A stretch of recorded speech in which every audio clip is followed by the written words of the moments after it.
तो देखिए, ईरान के खिलाफ अमेरिका का आक्रामक रुख नजर आ रहा है। मध्य पूर्व में दूसरा विमान वाहक पोत भेजेगा अमेरिका, यह तय कर लिया गया है। यूएसएस जेराल्ड फोर्ड को मध्य पूर्व भेजा जाएगा। मध्य पूर्व में पहले से मौजूद है यूएसएस अब्राहम। न्यूयॉर्क टाइम्स के हवाले से यह बड़ी खबर सामने आ रही है।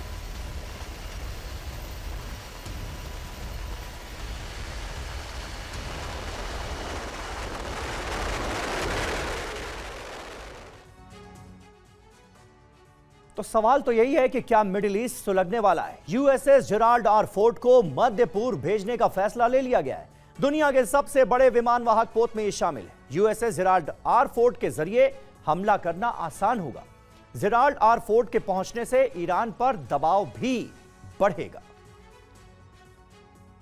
और यूएसएस जेराल्ड आर फोर्ड की ताकत के बारे में भी आपको बता रहे हैं। डेक है इसमें 25 पावर, 2 न्यूक्लियर रिएक्टर का, स्पीड है 56 किलोमीटर प्रति घंटा। एयरक्राफ्ट इस पर आ सकते हैं 90। F-35C से भी ये लैस है। Strike fighter squadron VFA-213, VFA-31, VFA-37 और VFA-87 की मौजूदगी है इस पर। HSM-704 marine helicopter strike squadron भी मौजूद है। HSC-9 हेलीकॉप्टर सी कॉम्बैट स्क्वाड्रन की भी इस पर मौजूदगी है। हालांकि अमेरिकी दौरे पर पहुंचे नेतन्याहू और ट्रंप की बातचीत के बाद सकारात्मक संकेत मिल रहे हैं, लेकिन यह एक छलावा साबित हो सकता है, क्योंकि एक तरफ वार्ता की तैयारी हो रही है, दूसरी तरफ ईरान पर शिकंजा कसने के लिए लगातार सैन्य तैनाती अरब सागर में बढ़ाई जा रही है। इजरायल ने भी सुरक्षा चक्रव्यूह 4 स्तरीय कर लिया है, यानी आक्रमण से पहले रक्षा घेरा बना लिया गया है, जिससे ईरान के हर पलटवार को नाकाम किया जा सके। और बाकी का काम अमेरिका के एयरक्राफ्ट कैरियर और बॉम्बर्स कर लेंगे, जो युद्धाभ्यास में जुटे हैं। अब ईरान की घेराबंदी बढ़ाई जा रही, सैन्य तैनाती में इजाफा किया जा रहा है। यूएसएस लिंकन के बाद यूएसएस बुश भी भेजा जा रहा है। सर्विलांस ड्रोन से निगरानी रखी जा रही। पेट्रोलिंग बोट फारस की खाड़ी से ओमान की खाड़ी तक गश्त कर रही। एयरक्राफ्ट कैरियर से फाइटर जेट एयर ड्रिल कर रहे हैं। और वहीं एक अहम खबर है, जॉर्डन के अमेरिकी बेस में भी हलचल तेज हो गई है। मुवाफ़ाक़ सॉल्टी बेस से हवाई उड़ान की जानकारी सामने आई है। A-10 विमान ने यहां उड़ान भरी है। ये देखिए तस्वीरें। टैंक बख्तरबंद गाड़ियों को नष्ट करने में कारगर माना जाता है इस A-10 विमान को।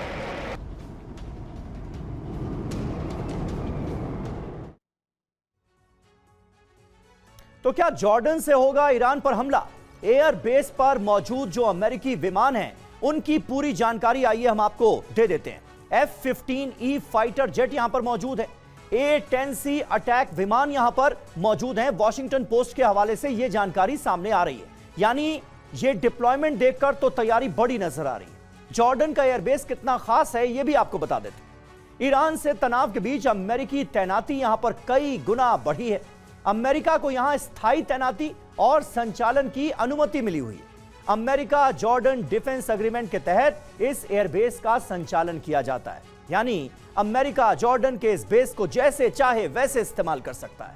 अमेरिकी सैनिक, टेक्नीशियंस और लड़ाकू विमानों की यहां पर तैनाती की गई है, वो भी बड़े पैमाने पर।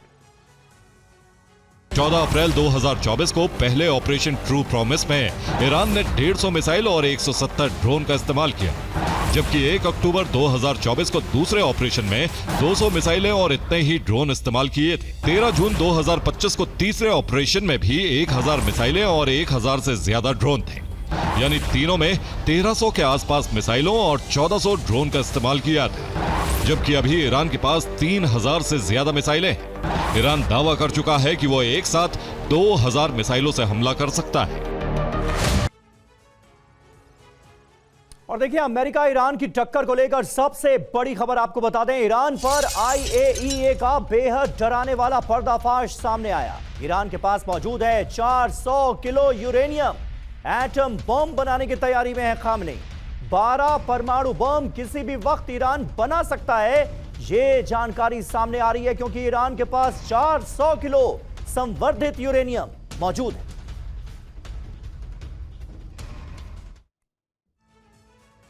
तो इस जानकारी के सामने आने के बाद अमेरिका और खास करके इजराइल में खलबली मची हुई है। ईरान के पास 12 एटम बम, IAEA की चेतावनी। ईरान के पास 400 किलोग्राम यूरेनियम मौजूद है, जो कि 60% तक संवर्धित यूरेनियम है।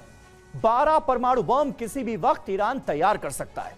नातांज फोर्दो प्लांट में यूरेनियम की मौजूदगी है, पता यह भी चला है। अमेरिकी हमले के बावजूद यूरेनियम सुरक्षित है। परमाणु प्लांट्स के नीचे बचे रह गए यूरेनियम। अमेरिका, इजराइल ईरान को रोकने में जुटे हैं। और याद कीजिए, 12 दिनों की जंग के दौरान जब अमेरिका ने बड़ा हमला किया था ईरान पर, तो दावा किया था ट्रंप ने कि हमने यूरेनियम भंडार खत्म कर दिया ईरान का, लेकिन ऐसा हुआ नहीं है। ट्रंप ईरान की सैन्य घेराबंदी कर रहे हैं, तो वहीं दूसरी तरफ ईरान तेजी से अपनी मिसाइलों का जखीरा भी बढ़ा रहा है, जो इजराइल के लिए बड़ा खतरा है। ऐसे में बेंजामिन नेतन्याहू जल्द से जल्द ईरान के खिलाफ कड़ा एक्शन चाहते हैं। दावा है कि इसी मांग को लेकर इजरायली पीएम वॉशिंगटन पहुंचे थे। व्हाइट हाउस में ट्रंप और नेतन्याहू की बंद कमरे में 3 घंटे तक बैठक हुई। रिपोर्ट्स के मुताबिक इसी बैठक में नेतन्याहू ने ट्रंप के सामने वॉर ब्लूप्रिंट पेश किया। दावा है कि अगर बातचीत नहीं बनी तो ट्रंप बेंजामिन के ब्लूप्रिंट को हरी झंडी दे सकते हैं। व्हाइट हाउस में बंद दरवाजों के पीछे डोनाल्ड ट्रंप और नेतन्याहू के बीच करीब 3 घंटे तक वार्ता हुई, जिसके केंद्र में था ईरान। इस वार्ता में अमेरिकी विदेश मंत्री मार्को रूबियो, रक्षा मंत्री पीट हेग्सेथ, स्टीव विटकॉफ और जेरेड कुशनर भी शामिल थे। ट्रंप नेतन्याहू की बैठक बेहद गोपनीय थी, इसे लो प्रोफाइल रखा गया था। वार्ता बंद दरवाजों के पीछे की गई। नेतन्याहू व्हाइट हाउस में मुख्य मार्ग से अंदर नहीं गए, बल्कि पीछे के दरवाजे से दाखिल हुए। नंबर 1, ईरान का ballistic missile programme. Number 2, Iran का परमाणु कार्यक्रम। और नंबर 3, अरब में सक्रिय ईरान के प्रॉक्सी ग्रुप। नेतन्याहू ने ट्रंप से स्पष्ट शब्दों में कहा कि इन सभी पर रोक लगाना बेहद जरूरी है।